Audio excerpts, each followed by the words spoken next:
Hi friends, எல்லாருக்கும் வணக்கம். இன்றைக்கி வீட்லேயே ஈஸியாக வெல்லத்தை வச்சு எப்படி சிரப் காசுறதுன்னு பார்க்கலாம். நான் இன்றைக்கி சிரப் காசுறதுக்காக ஒரு முழு வெல்லம் ஒரு கட்டி எடுத்து வச்சுருக்கேன். உங்களுக்கு தேவையான அளவுக்கு நீங்கள் வெல்லம் எடுத்துக்கோங்க. வெல்லத்தை நல்லா தூள் தூளாக உடச்சிட்டு அரை கிளாஸ் அளவுக்கு தண்ணி விட்டுக்கோங்க. நான் இன்றைக்கி ஒரு கட்டி அளவுக்கு வெல்லம் எடுத்திருக்கேன். அதுக்கு அரை கிளாஸ் அளவுக்கு தான் தண்ணி விட்டுருக்கேன். தண்ணி ரொம்ப அதிகமாக சேர்த்துடக்கூடாது. தண்ணி விட்டுட்டு ஸ்டவ்வில் வச்சு காசி எடுத்துக்கலாம். பாகு வெல்லம் ரொம்பவே நல்லாயிருக்கும். நீங்கள் முடிஞ்ச அளவுக்கு பாகு வெல்லமாக பார்த்து வாங்கிக்கோங்க. ஸ்டவ்வை லோ ஃப்ளேமில் வச்சே காசுங்க. ஹீட் ஏற ஏற உங்களுக்கு வெல்லம் நல்லா கரைஞ்சி வரும். ஒயிட் சுகரில் நிறைய கெமிக்கல்ஸ் இருக்குதுன்னு சொல்கிறாங்க. அதனால் ஒயிட் சுகர் இப்போ நம்ம நிறைய பேர் யூஸ் பண்ணுறதில்ல. ஸோ ஒயிட் சுகர் பதிலாக இந்த மாதிரி சிரப்பை நீங்கள் வெள்ளை சிரப்பை காசி ஃப்ரிட்ஜில் வச்சுக்கிட்டிங்கன்னா ஜூஸ் போடுற போது டீ காஃபிக்கு எல்லாத்துக்கும் நீங்கள் ஆட் பண்ணிக்கலாம் தேவைப்பட போது. வெல்லம் கரைய கரைய வேக வேக உங்களுக்கு இந்த மாதிரி மேலே நல்லா நுரைச்சி வரும்.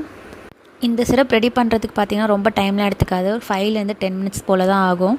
நீங்கள் இது ஒன்ஸ் ரெடி பண்ணி ஃப்ரிட்ஜில் வச்சுக்கிட்டிங்கன்னா ஈஸியாக தேவைப்படும் போது இன்ஸ்டண்ட்டாக எடுத்து யூஸ் பண்ணிக்கலாம். நம்ம போட்ட வெல்லம் முழுசாக கரைஞ்சிடுச்சு. இப்போ நல்லா நுரைச்சி வருது பாருங்கள்.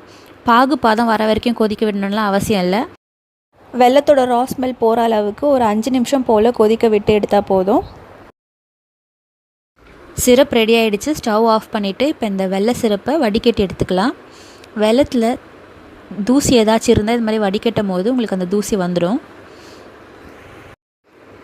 சிரப்பை நல்லா ஆற விடுங்க. நல்லா ஆறினதுக்கப்புறமா ஒரு க்ளீனான கிளாஸ் பாட்டிலில் ஸ்டோர் பண்ணி ஃப்ரிட்ஜில் வச்சுடுங்க. இந்த சிரப் பார்த்திங்கன்னா கெடவே கெடாது. உங்களுக்கு எப்போ தேவையோ அப்போ எடுத்து நீங்கள் யூஸ் பண்ணிக்கலாம். நம்ம இதை ஆல்ரெடி வடிகட்டிடுறோம். இந்த மாதிரி சிரப் காசி எடுத்து வச்சு யூஸ் பண்ணும் போது நீங்கள் இன்ஸ்டண்ட்டாக அர்ஜென்ட்டுக்கு தேவைப்படும் போது எடுத்து யூஸ் பண்ணிக்கலாம்.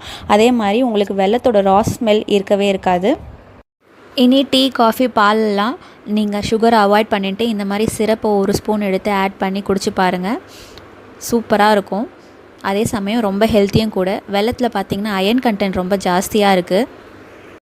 குழந்தைங்களுக்கு இந்த மாதிரி சுகர்லாம் அவாய்ட் பண்ணிட்டு இந்த மாதிரி நம்ம பாரம்பரியமான வெல்லம் நாட்டு சக்கரை யூஸ் பண்ணுங்கள். நீங்களும் வீட்டில் கண்டிப்பாக ட்ரை பண்ணி பாருங்கள். ட்ரை பண்ணி பார்த்துட்டு உங்கள் ஃபீட்பேக்ஸை கீழே கமெண்ட் செக்ஷனில் கொடுங்க.